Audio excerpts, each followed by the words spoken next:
I think we'll get started. Welcome all of you, and I'm really appreciative that both legislators and folks from the community in Addison County have come out today to what is the resurrection of the Addison County Legislative Breakfast, something that we had years and years, and we've been encouraged by a number of folks to get started again now that COVID is behind us. So we're very pleased that the Grange and Addison County Farm Bureau have both gotten together to sponsor these breakfasts.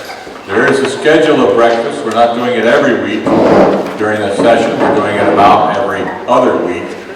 So we're hopeful that you'll pick up the schedule and try to be with us each time we meet and bring your questions and comments and ideas along with you.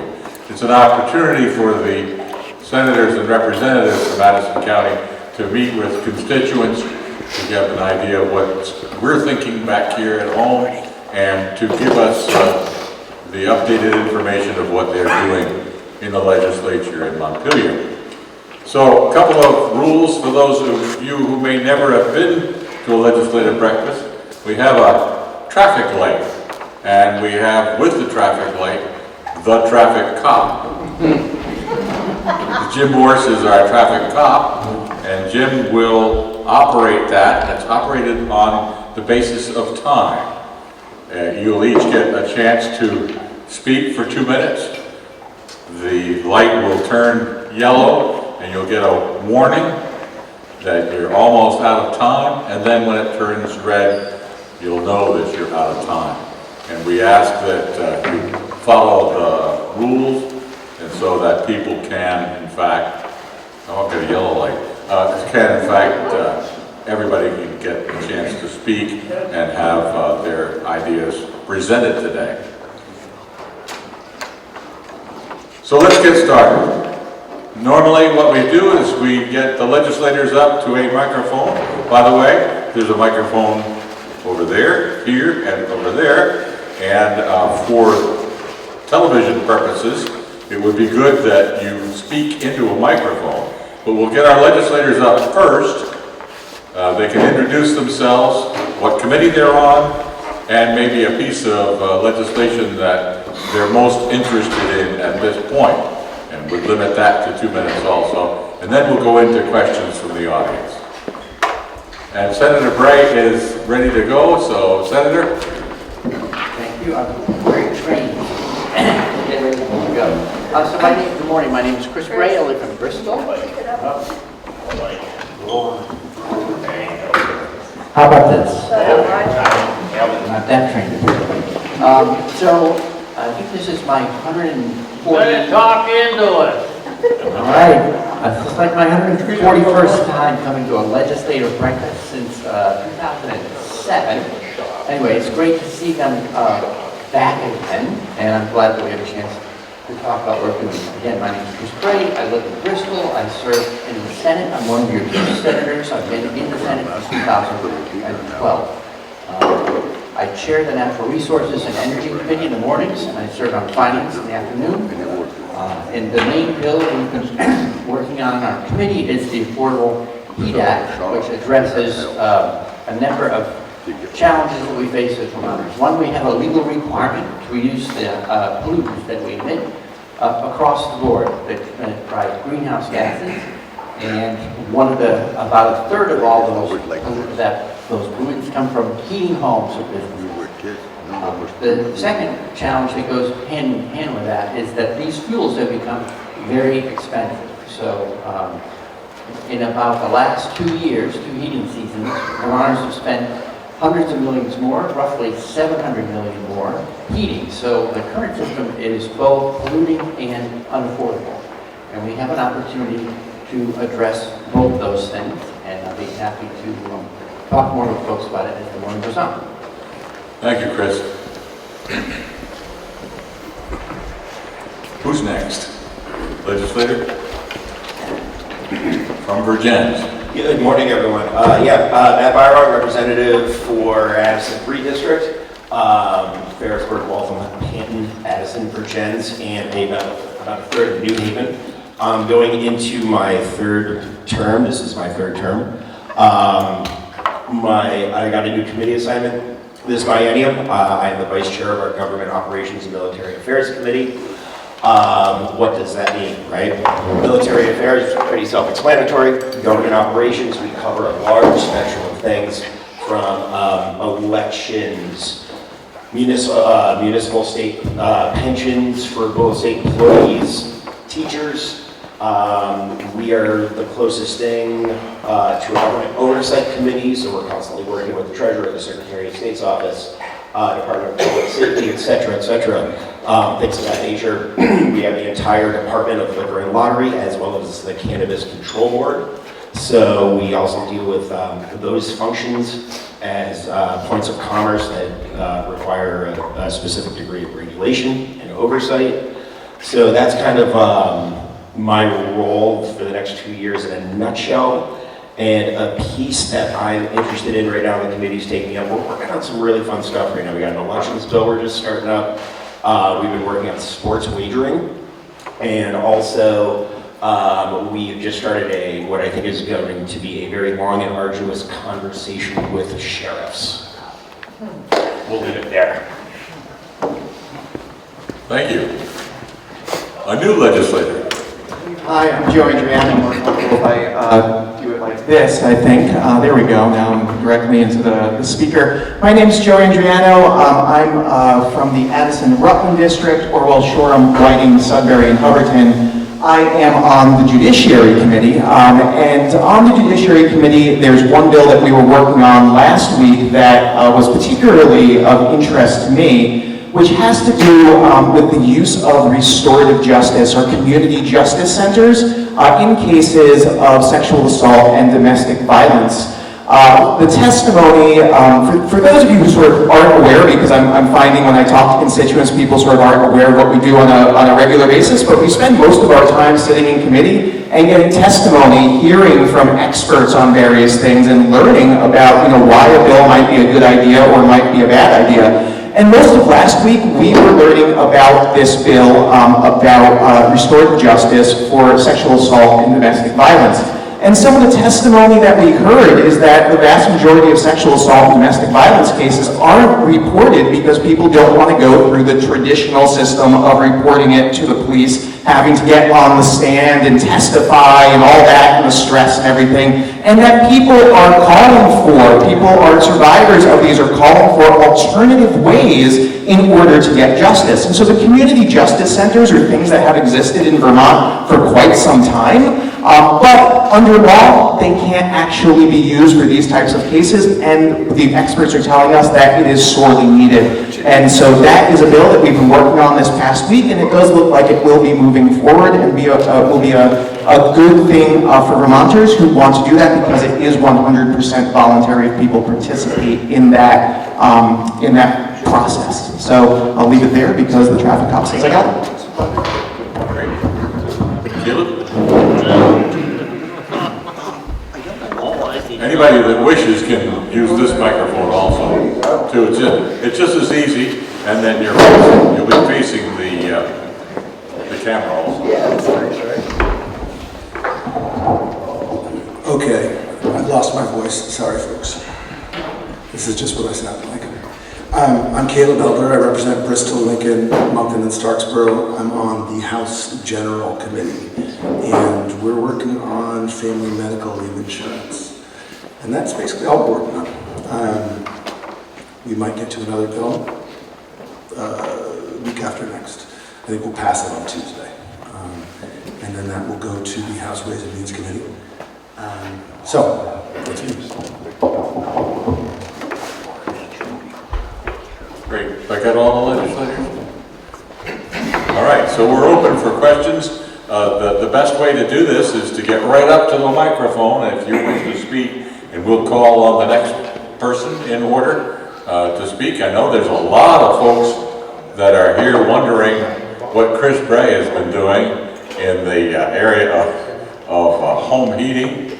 Most of us, as you understand, are paying enormous price for heating our homes, and it looks like, Chris, you're going to do more.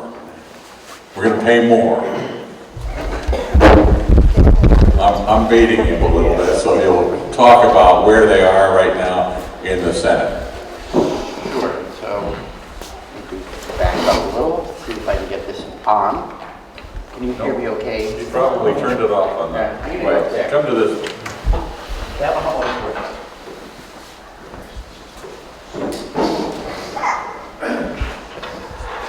Okay, so I'm trying again. Tim, thanks for the question. Obviously, staying warm in winter is a crucial thing for every Vermonter. Everyone deals with this, and there, as I mentioned very briefly at the outset, there are a couple challenges going on. One is that prices right now, there's been concern about the bill we're working on, the Affordable Heat Act is the name of it. Is it going to make fuels more affordable, heating more affordable? And I want to pause and say, compared to what? Right now, we're in the second winter of record high fuel prices. As I mentioned, sort of an informal estimate of how much more Vermonters as a whole are spending on heat is about $700 million. That's about $1,000 for every man, woman, and child in the state. So the current system has come with a big price tag, and leaving us here is not, I think, friendly, or helpful on the part of the legislature. So that's one thing. The current situation is expensive and it's unpredictable. Other than the forecast I've seen for fuel, unfortunately, seems to be staying high, maybe because global markets are so topsy-turvy with wars going on and the rest. So let's step away from that. What can Vermont do for itself is really one of the questions I always carry around. As a legislator, we can't change the world, but we do things differently in Vermont, and they're often helpful to us. And I'll refer back to Efficiency Vermont. So roughly 20 years ago, we created the nation's first statewide energy efficiency utility for electricity. And I think everyone probably is familiar with it, Efficiency Vermont. It could be things as simple as getting light bulbs, compact fluorescent light bulbs, or it's moved on to LEDs, but they've done thousands and thousands of measures all around the state, from efficient pumps, motors, and a lot more. So if you look at Efficiency Vermont from 2000, when it started, to 2020, as Vermonters, heating electric bill by electric bill, that line on, we paid in total $709 million. And what are we getting for it? The savings, the lifetime savings for that $709 million is $2.8 billion. So roughly $4 saved for every dollar put in. So it's turned out that it has been a good investment for us to do together. I've gone way over. You want to know any more? Keep going. What does the audience feel? You want to continue? Keep going. Okay. We'll give you one more second. All right, sorry. I didn't see the light here.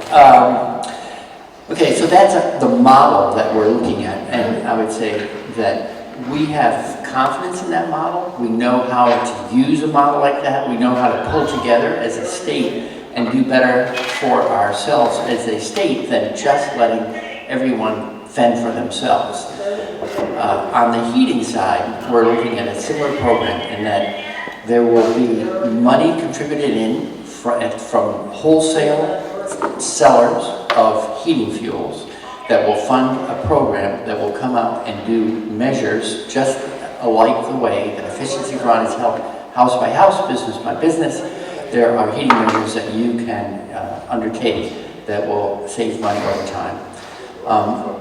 And I'll talk just very briefly about one thing, the cost of this. So when you buy a home or a car, something where it's a large expense, you often take a loan. You pay over time.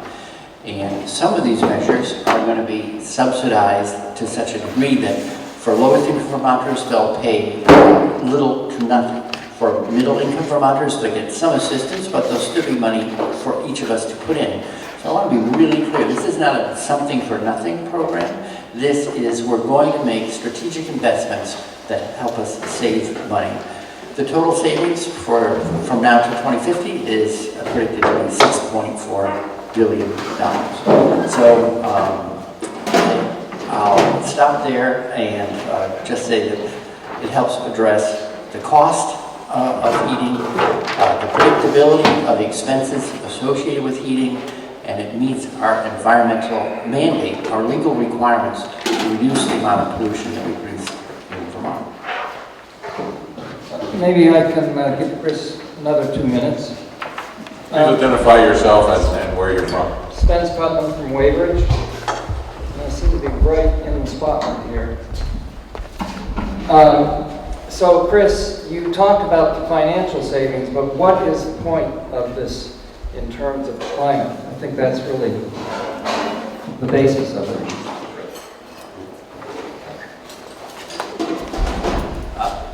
Absolutely. I mean, Vermont passed we had goals for years to reduce the amount of pollution that we're creating. And the largest amount of pollution that drives climate change comes from transportation and heating. That's roughly 75%.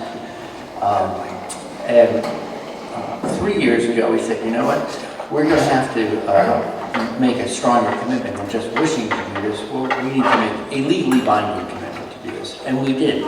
So, since we are lawmakers, we also need to be law followers. So we have to do something to address this pollution challenge and take on the gases that are driving climate change.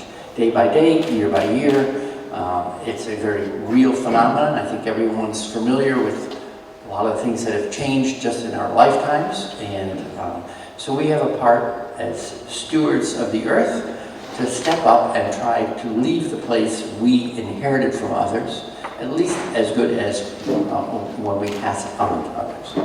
So I'd say there's a legal obligation, there's a moral commitment to be good stewards, and then there's the expense again of the current system. So we've put all three together in this work.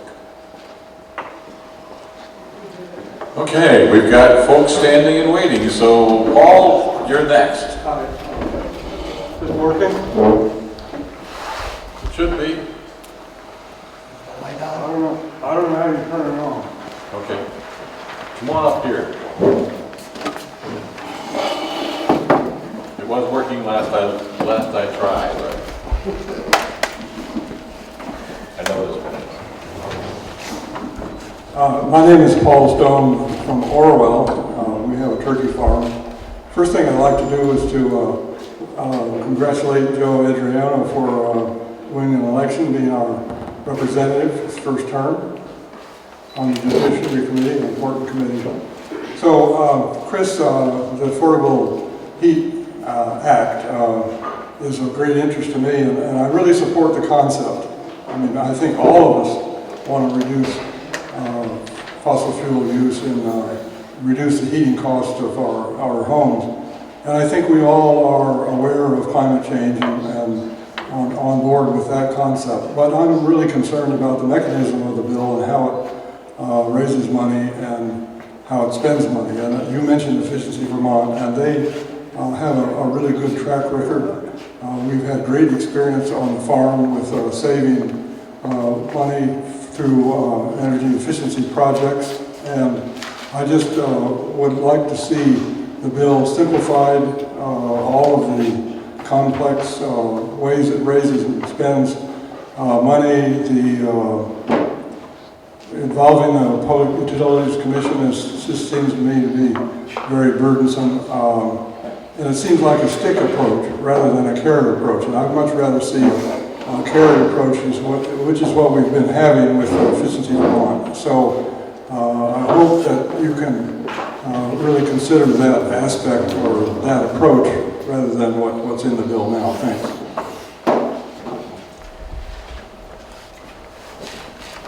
Cheryl, were you next? I am next, but it's going to be a different topic, so I should probably let Senator So Bray respond. do you want to continue? Mark, do you want to? I was just having problems with the idea of taxing distributor wholesale, which is passed on to the consumer, which is then redistributed to help people with their insulation. Why not just take the sales tax off insulation so people have an incentive to do it themselves? Thank you. Oh, and 40, you're right, that last I looked from the Energy Information Agency, 43% of the energy used in the states for transportation and 41 is for heating. And the best way we can save energy and carbon emissions is to cut down what we are burning. And the low-hanging fruit is on home insulation. Thank you. Okay, I'll let you all answer. I'm going to let you know that this microphone is the one that's going to work best for everybody. So if you want to line up back here, it's actually going to come out better because the batteries keep going down and down on those other two microphones. Thank you, Paul Stone, for your fine letter to the Addison Independent with a lot more information than your questions now. And so the good news for me in this conversation is that we have a lot of shared values. We would like to control the costs. We would like to reduce the pollution. The question is, how are we going to do it as effectively as possible? So the Efficiency Vermont, a program that I think a lot of people now appreciate, was very controversial 20 plus years ago. It got stood up. As a matter of fact, we heard a lot of the very same concerns. Will it make the cost of electricity too high? Will it drive bills up? Will it, mean people are turning off lights? There were many concerns. What's turned out, the economics of it have been very positive again. $4 saved for a dollar invested. And we had, back in 2000, we were the highest electric rates in New England, and now we're the second lowest. So a lot of the concerns people had were built into the development of the program, and we addressed them successfully. I'm just as confident that we can be successful again. Cheryl? Thanks. I'm Cheryl Mitchell. I live down the street here. Our family has raised sheep for 50 years, and we just got out of the sheep business. But my work job has mostly been focused on early care and learning, child care, health care for kids, supporting families. And I'm here first to thank the Farm Bureau and the Grange and the Addison Independent for getting this together again. It's really nice that we have a chance to talk with our legislators. To say I'm totally excited that you're working on family and medical leave. I think we all know that there is a crisis in the ways that our families with young kids are being supported or not supported. In this state, it means that our employers can't find employees because they can't get child care. People who are providing child care can't stay in the business because the wages are so low, and families are under incredible stress because the cost of high-quality care is so high. So I'm excited that there are three things that I see coming together to maybe solve this. The first, Caleb has already talked about, which is paid family and medical leave that would allow families to stay home with their kids during that really critical bonding period because they would have some income. Right now, folks can't do it. It's my understanding that Senator Bray and some other people will be introducing legislation to provide free, publicly financed primary care for everybody in the state. It would be the first step towards assuring that all of us had health care, that it wasn't breaking the bank, that if you left your employment to be home with a kid, you wouldn't lose your health insurance. So I'm anxiously awaiting more information about that. And then, as many of you know, there's been a bill recently introduced, S56, which is a huge, very complicated bill that talks about preschool and childcare, but also many of the issues going on in the Agency of Human Services, talking about how there could be more efficiencies. I think it's a very complex bill, and I guess I'm here today to offer that a group that I work with called the Early Care and Learning Partnership has done an analysis of the child care parts of that. We think that it's very well intentioned, and it also potentially has some pretty serious unintended consequences, so we would love to share our expertise with you. And I was really happy that you're working on restorative justice issues too. I think that our community justice centers are such an important resource in our communities, and they would make a huge difference for everybody, kids and families. Thank you. Thank you, Cheryl. Who's up next? Come on up. You can be. Come right up forward to this microphone. And I'm going to suggest that everybody use this microphone for a while, just because we can hear you a lot better.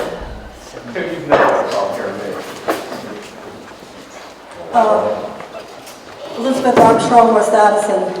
I'm a little older than some, so I reflect back to the days when our senators and representatives used to really support our towns and used to come to our towns, and all I get to do now is just give them an email, and I don't get any emails back. Addison, the town of Addison is in pretty dire straits right now. Our school will come back to us, well, the facility will come back to us in town meeting day, and town people are not happy because our school was given back to us. It was stripped. Took the refrigerator, took the freezer, took the chairs, took the auditorium chairs, and gave us a rubble. It's smashed. It's, you know, it's a terrible thing. I'd like to know why you senators and representatives ever let that happen. Don't tell me it's just a property sale, because when we signed that over for good use, we expected to have it back in good condition. We didn't get it. It is devastating, and it is causing major political problems in our town. We need you at town meetings, and we need you to help us out, because that's your job as representative. You represent our town. Let's step up and do that. I know you're very busy in Montpelier. My father-in-law was there for 19 years. I did get to tour over there a little bit, and I did serve in the Governor's Commission for Women. But we need you back. And Mr. Bray, my heating bill at the lakefront property after the storm is $800 a month. Lakefront property in the wind. And I'll tell you, people are going without food, they're going without medicine, and we've got to get some of this stuff under control. How many times? Judicial? I'd like to see the youth offender law be reversed. My grandson was killed by a person who was totally stoned, him and his friend, and he got off scot-free. That's not right. Thank you. Other comments? I will make, since I live in Addison, I will say that if you can come to our town meeting, any legislators that can come, should come to the town meeting, just hear the discussion, and I believe we're going to have an open house at the old Addison School, the Addison School, so we can see what the condition is before the community accepts that building back for $1. It would be, and this is a political statement on my part, it would be a great thing if the legislature could get together and provide some support for a preschool child care center at the Addison School. It's right by Route 17. You can drive your car by from New York. It would provide other businesses in the community the chance to have employees with a ready-made facility for preschoolers and for child care right there in Addison. Would love to see something like that used for that purpose. But anyway, back to the questions. You're next. Hi everyone, Dave Silverman, I'm your High Bailiff here in Addison County. I wanted to ask Matt Byron to talk a bit about what's going on with sheriffs. A lot of you probably know what's going on in Addison, what had happened with Addison County Sheriff Peter Newton, whose term expired on the 31st of January, was arrested. I was your sheriff for 6-7 hours. He was arrested for sexual assault. He was ordered by a judge not to have access to weapons, not to have access to the department, to police databases, and yet he remained sheriff for many months in title and paycheck.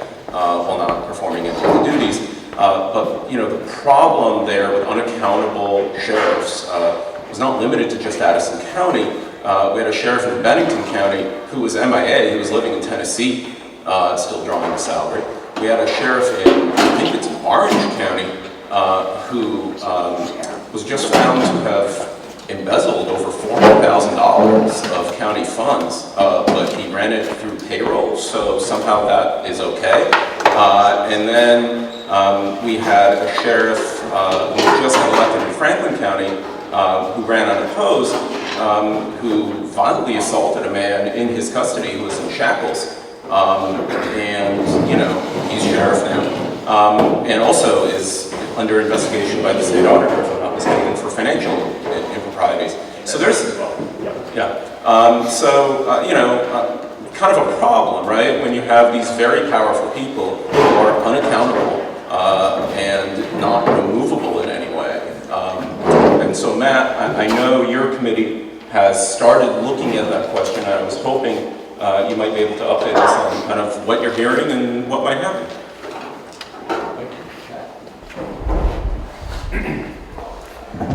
No, thank you very much for the question, Dave. But first, I actually want to go back to Tim's comment about the school in Addison. And there is a very substantial amount of money that is being proposed for annual spending in the new child care bills. And I'm not going to say substantial.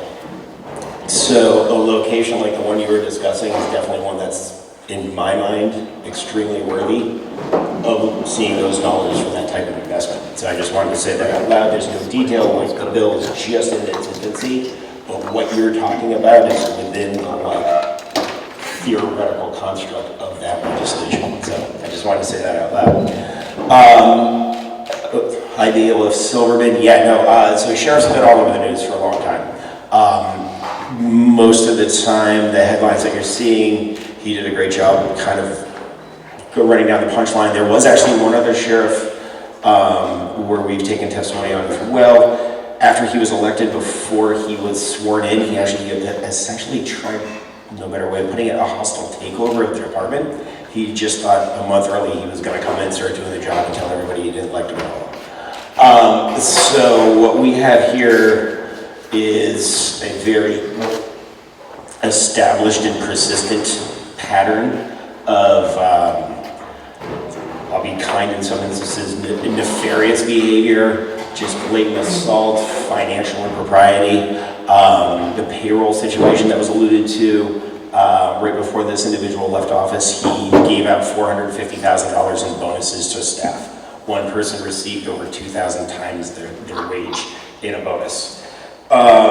So why does this problem exist the way it does? Because it is an office that has very, very little oversight, and if the oversight is applied, there's very little accountability because of the nature of statute to a degree, but essentially more the way that the constitutional officer's title and role is laid out.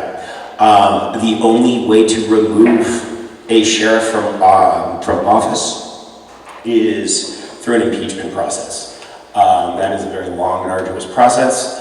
The state of Vermont has not put one forward to the point of actually executing an impeachment trial within the General Assembly since I believe the 1970s. And the Vermont General Assembly has not removed an officer through impeachment since the 1790s. So this is very uncharted territory for us. We have been looking into it in regards to the individual in St. Albans in Franklin County.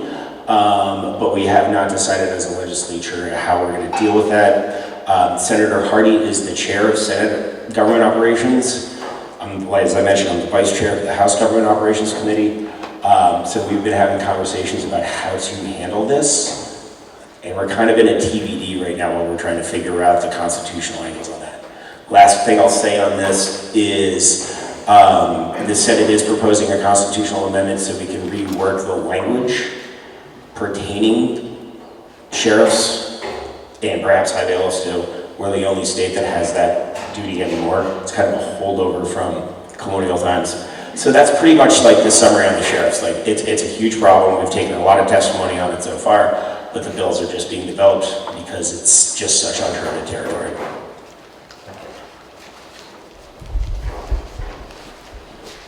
Thank you. John, are you coming up to speak? Great. You're next. Thank you, Tim. And thank you, Jim. I just want to say thank you to the Grange and Farm Bureau and St. Peter's and the legislators who are coming here. It's a real pleasure to see the legislative breakfast enacted again. I think it's one of our last vestiges of participatory democracy, and there's not very many places that this happens, so I think we're very fortunate, and I'm very grateful. Thank you. That said, I have something that I'd like to address that I see very little about in the mainstream media, and that bothers me a lot too. There is an existential crisis going on right now. If you look beyond the mainstream media, you'll see that there are a number of unexpected sudden deaths that are happening, not just in this state, in this country, but all over the world. One of the most atrocious ones I think I've seen is young athletes. The athletes have been dying on the field, young, in their 20s, having heart attacks. I saw a report of Moore, who was seeing 15-year-old boys coming in with heart attacks. This has never been seen, ever, in our history before. What's going on? There's a very strong correlation that's going on. And that is, these deaths all started at the time the vaccines came out. Of course, we're not going to hear anything about that. Now, my challenge is to the legislature is to start an investigation and let's find out what really is going on with these sudden deaths. They are being just completely brushed under the rug where no one can see them by the mainstream media. This is atrocious. It's got to stop. We need to look at it and do something about it. So legislators, please find a way to do this. Go to the Attorney General, the administration, and start investigating this. Thank you. Thanks, John. Mr. Bowman. I asked a question before, now I want to make a comment. Mark Bowman, Addison. I believe everyone here would agree that everybody has an absolute right to vote. The last two presidential elections, I was not able to vote in the primary because I did not want to associate with either party. The reason for this is that the Democratic Party and Democratic Party versus Wisconsin refused to seat the delegates from Wisconsin because it was an open primary. That means everybody could come vote. The state of Vermont changed the law and required that to vote in a presidential primary, you have to declare party membership. That is a violation of the right of association or not to associate that's in the First Amendment. The requirement that we have to do that in order to vote is unconstitutional. The requirement that that we affiliate with a party before voting is just as unconstitutional as a poll tax or any other impediment. Now, the reason that was given was that a party would not seat the delegates from Vermont unless they could identify the party membership. The problem with that is that this is a state-funded election. It's taxpayer money. So if taxpayers have to pay for the primary, they should all be able to vote and not be discriminated against because they did not want to apply to belong to one party or another. The alternative to that is that the state Democratic Party and Republican Party, after the primaries, hold town caucuses that choose the delegates to go to the state convention, that chooses the delegates to go to the federal convention. So it is not a direct vote. But if the party wants, if either party wants to have the election for their candidates closed to only their members, then the state and the government should not be funding. They should fund their own primaries. If the state funds the primary and they won't seek the delegates, they will, because of that, it's an open primary, we should just put the names of all candidates that got 30% or more on the Vermont presidential ballot and ignore what comes out of the conventions. Thank you. Would any legislators like to make a comment? Don't all jump up at once. Caleb, you're brave. Yeah, I'll try my best here. I think you're talking about the presidential primary. Yeah. Just to be clear, Vermont has open primaries. Anybody can vote on either ballot. You got to pick one because there's just two. So if you've got a progressive ballot, yeah, but like in a lot of towns, there's a Republican ballot and a Democrat ballot. So if you're an independent candidate, you're not on either of those. You just wait till the general. There isn't a primary for you. If you want to run as an independent, you don't need to win a primary to be on the general election. Okay. So in terms of the delegates, I'm not going to speak to it because it gets pretty complicated. But anybody who walks into their polling place on the primary can pick either ballot, or if there's three, you can pick any ballot. You don't have to say, I'm a Republican and I'm a Democrat. You just have to say, I want the Democratic ballot today. If you don't, as a candidate, want to be on the primary, you just register later and you're on the general as an independent. So probably doesn't answer all your questions, but I did want to mention that. It is true that primaries are kind of controlled by the parties, and they are funded with state dollars. It's one reason they don't go out automatically by mail is because it's a little bit less clear-cut than the general election. But in Vermont, we have an open primary. You can take any ballot you want when you show up.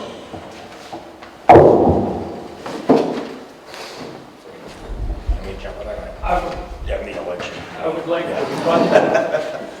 That's true for state elections, but not for the federal primaries, for the presidential election.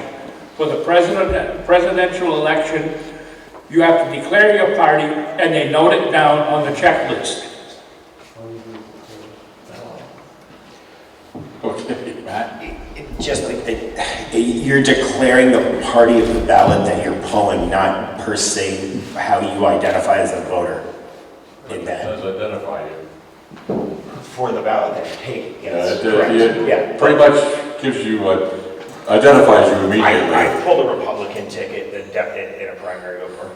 What? Yeah, I absolutely have. You can go check my voter roll, it's public record. The other comment that I think needs to be made is that in the presidential primary, why isn't it conducted as the club? Like the Democrat club or the Republican club? Why is the town and the government paying for that election?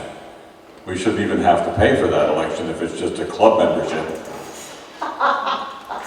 Okay. I've never actually heard it pitched that way. But I mean, I guess you could say politics is a team sport, right? So in that regard, we've always operated it this way. Is that perhaps that things have become campier over time? But, I actually, maybe naively, pine for the day where it becomes less campy. As a result, with that question right there, why is it isolated? We're actually doing a really big elections bill going into the next cycle. We're addressing some of these concepts within primaries, running in multiple parties, things of that nature. So we're actually touching on a lot of this. I don't want to talk in too much detail because it doesn't even have a bill number yet. It's just functioning as a committee bill. But that's definitely a conversation that's not ending at these breakfast sessions. Thank you very much, Matt. I appreciate that. We easily could go back to the old method where they gave us Republican and Democratic ballots all in a group. We went into the booth, picked the one we wanted, and we individually placed them in either the disposal area or the voting count area. It was a simple method that we had, that we could make our choice if we wanted to. And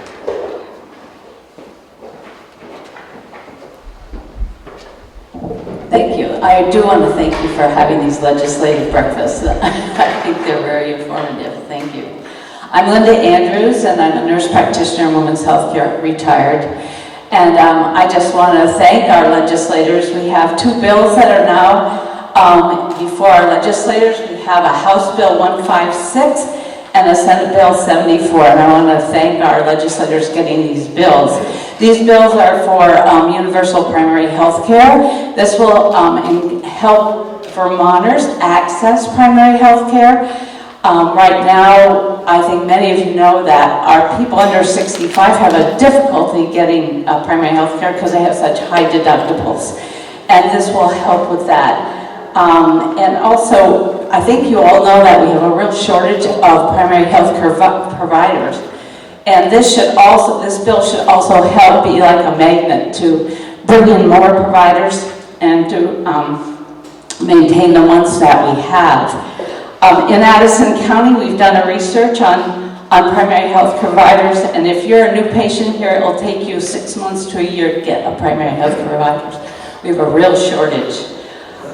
So I'm really excited that we have two bills now that are in our House and Senate, and the next dream is to get them off the wall so that we can have testimony and that we can get a financial operational plan. And so it's going to take us to convince our legislators this is a real priority, that we really are in a healthcare crisis, and that we really want them to get off the wall and get these two things. And then we know that they have a lot of issues right now, but we hope that if we can get these two plans this year, and we know what we're dealing with, that next year we can actually get this passed. So write your legislatures and try to get these bills passed.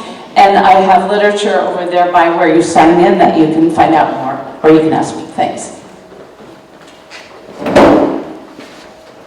thank you. John, are you coming back? Okay.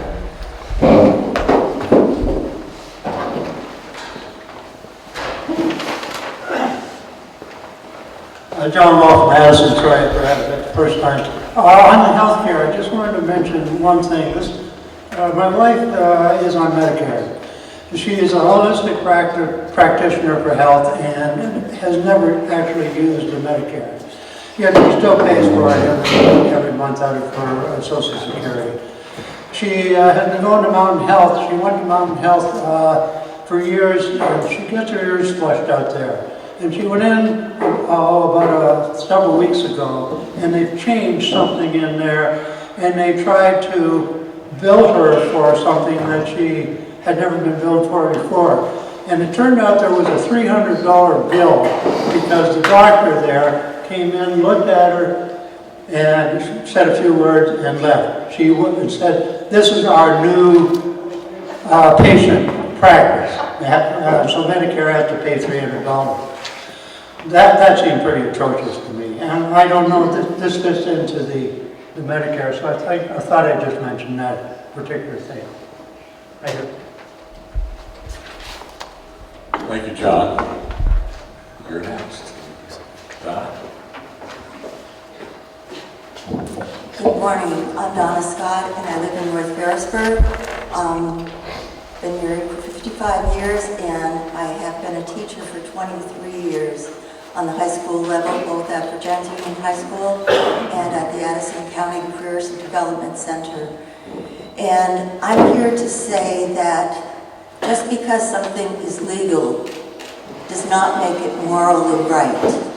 And I think a lot of people think if we can just pass this certain bill, then, you know, everybody should just conform to it because now it's the right thing to do.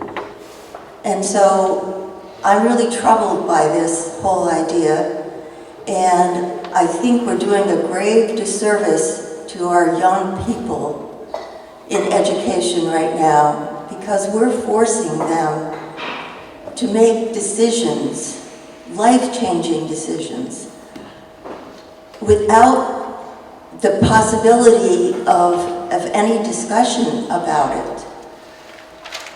These gender-affirming things are relatively new, and it's come upon us so rapidly.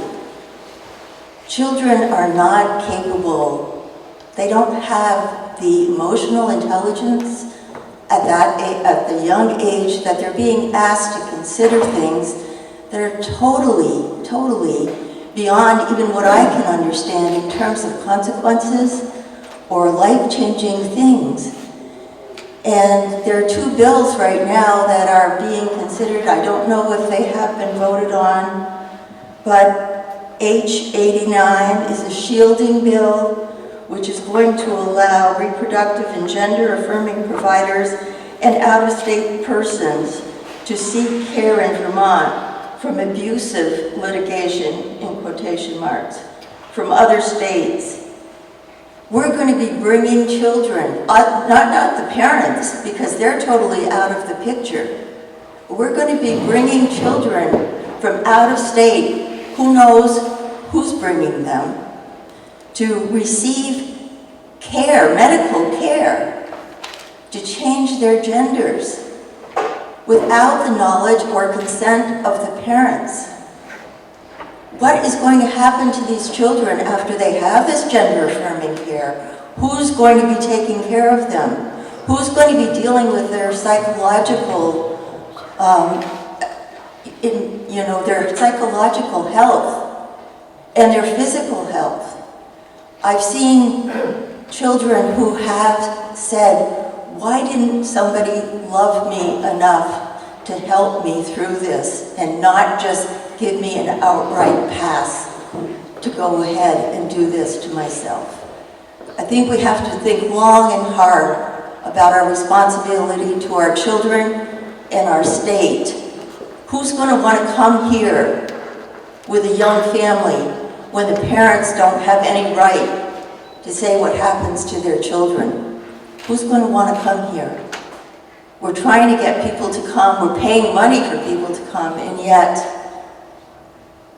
we're killing our state with all of this gender affirmation, and it's not healthy. Some legislators, Joe, want to give a... Thank you for your concern. I appreciate that. As a co-sponsor of H89, I thought it was important to respond to that. H89 is a states' rights bill. That's what it is. What H89 does is that there are states such as Texas, for example, that have laws that say that if someone, for example, gets an abortion, anyone can bring that. It's literally called a bounty. Anyone can bring a lawsuit against a person who helps another person get an abortion in Texas. And what that means is that if you live in Vermont, or if you're a healthcare provider in Vermont, this is the important part, and you help someone get an abortion, under Texas law, you can be sued. Vermonters being sued for not conforming to a law in Texas. This is a states' rights issue.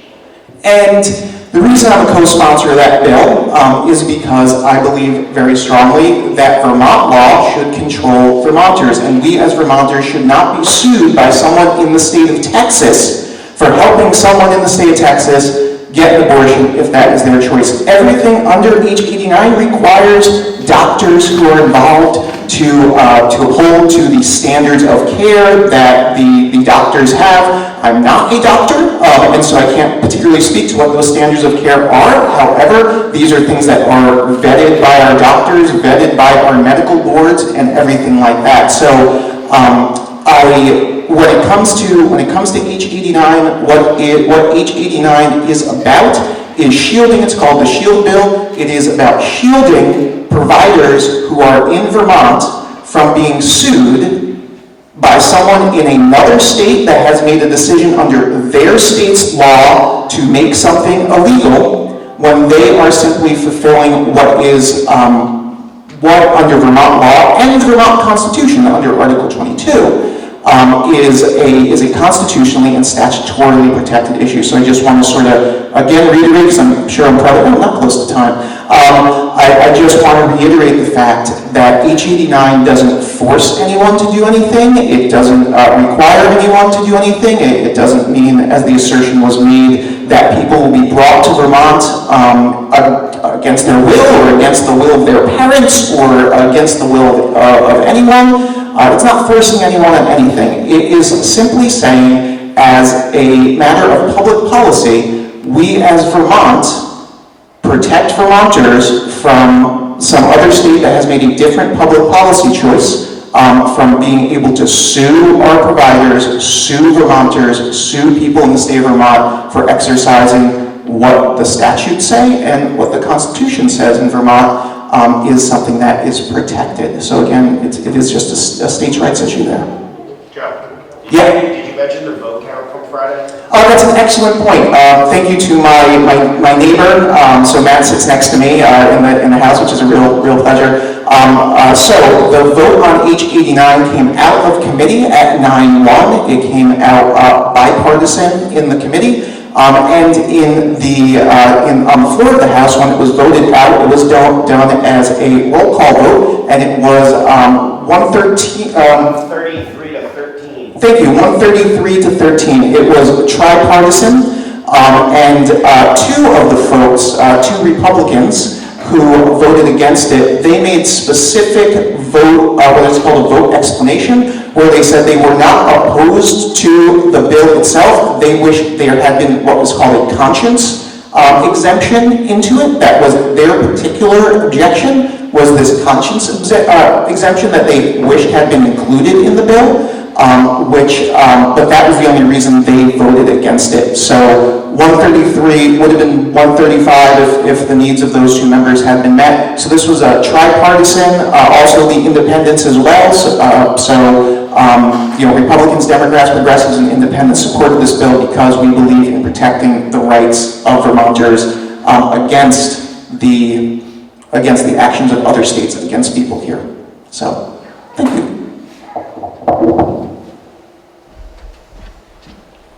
Okay, we have room for some more questions. Nobody's jumping up. Questions or comments, or do you want to go back to the clean heat standard? Paul, go right ahead. Thank you, Joe, for that explanation. I appreciate that. I support your position. Back on the clean heat, actually the affordable heat bill. Again, I appreciate and support the merits of the bill, but have a strong objection to the methods. One of the things I think that is lacking in Vermont is a clear requirement for energy construction of buildings, homes, and businesses, and manufacturing, and so on. That's one of the things the bill doesn't address, and it should. Another thing is that a lot of fossil fuels used in Vermont are not used for home heating or building heating. On farms, fossil fuels are used to heat hot water. For example, in our slaughter plant, we have a turkey slaughter plant. We use a tremendous amount of propane to heat hot water for the process of getting turkeys ready for market. We use a lot of propane to heat our poults. The first week of their life, they have to have 95 degrees. Sawmills use propane for drying lumber.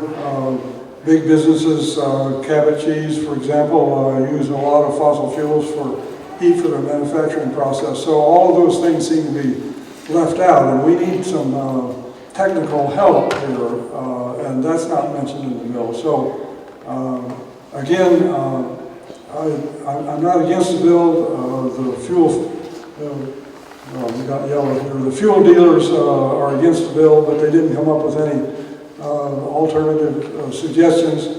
So I think there are a lot of opportunities here for to improve that bill. Thanks.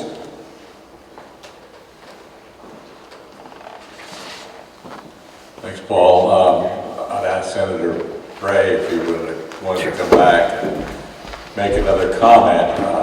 Senator, when you were speaking, you indicated that that the cost, one of the ideas was that some of the costs be borne by fuel dealers, and one of the ideas was some of the cost for folks who couldn't afford it would be made by the rest of us.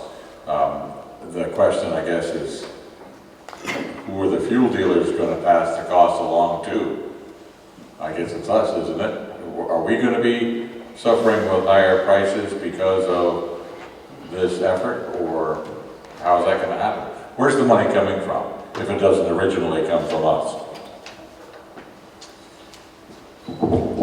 Thanks. So yeah, I'll go in reverse order. So to start with Kim's question. So as I said, in no way, shape, or form do we think of this as a free money bill, right? You have to make an investment to save money. We all know that. So the question is, how do we make that investment as affordable as possible? The main revenue stream to support the work is that wholesale sales of fuels incur an obligation that will require paying to the system that helps carry out these measures.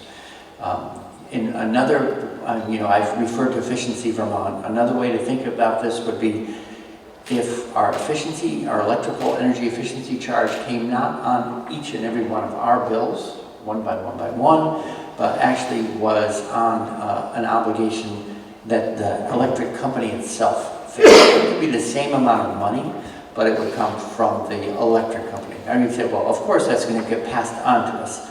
We acknowledge that.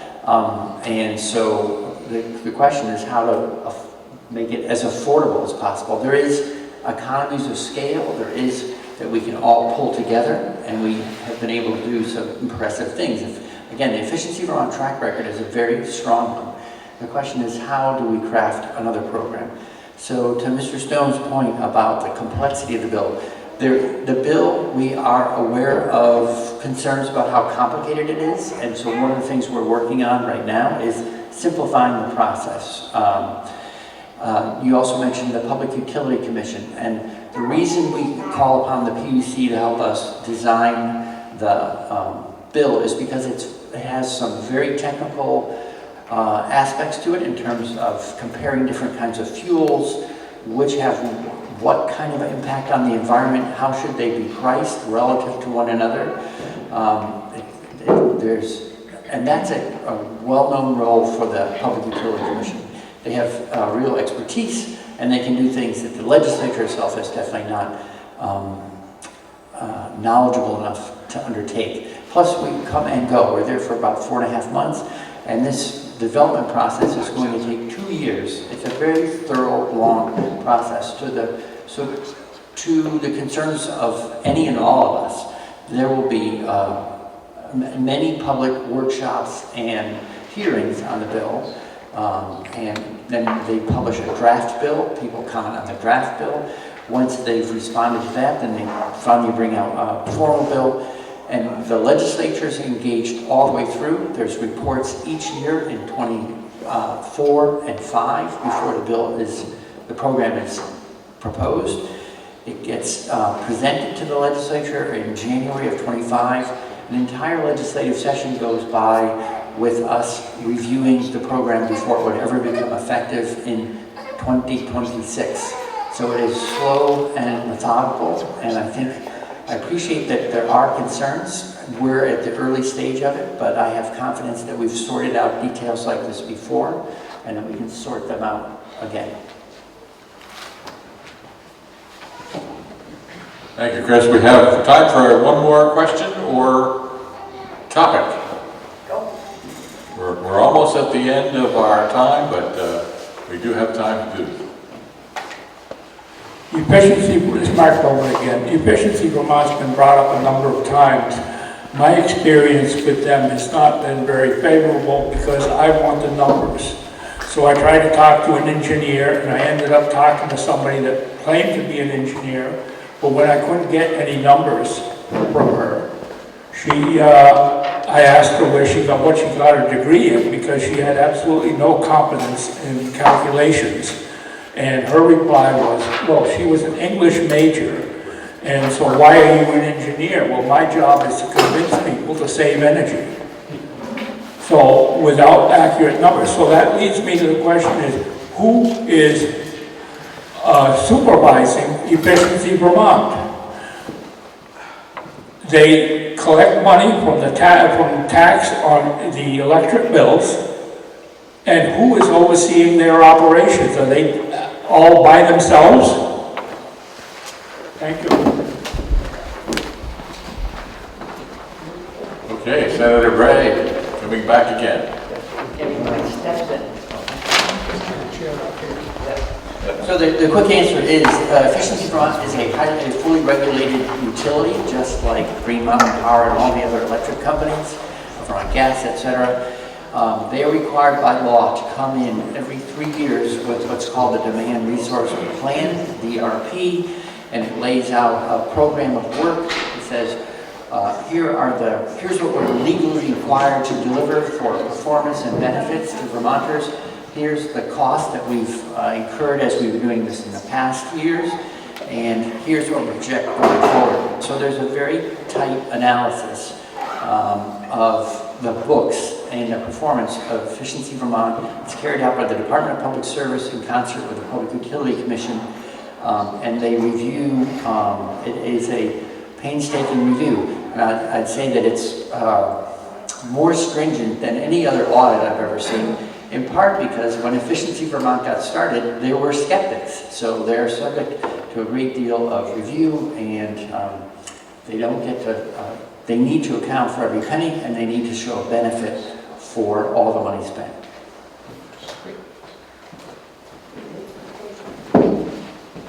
Well, thank you very much, Chris, and thank you all for coming to our program this morning. We feel that it is a worthwhile effort that we're making, and we hope to continue it throughout the legislative session, and maybe even change it a little bit for next year. Our next get-together is at the American Legion in Bristol on the 27th of February. We're going to skip a little bit of time here, but we'll be back on the 27th of February for the next breakfast. Again, you don't have to come for the breakfast. You don't have to purchase breakfast. You just need to come, ask your questions, and listen to what's going on in the legislature in Montpelier. It's important to us that you come out for it and bring your friends in any case. And again, it's been sponsored by the Bridport Grange and Addison County Farm Bureau with help from the Chamber of Commerce and Regional Planning and the Economic Development Corporation. So we're very pleased to have the help, the publicity, and we're all pleased to have you come visit us each time we have the legislative breakfast. So see you in Bristol. Thank you.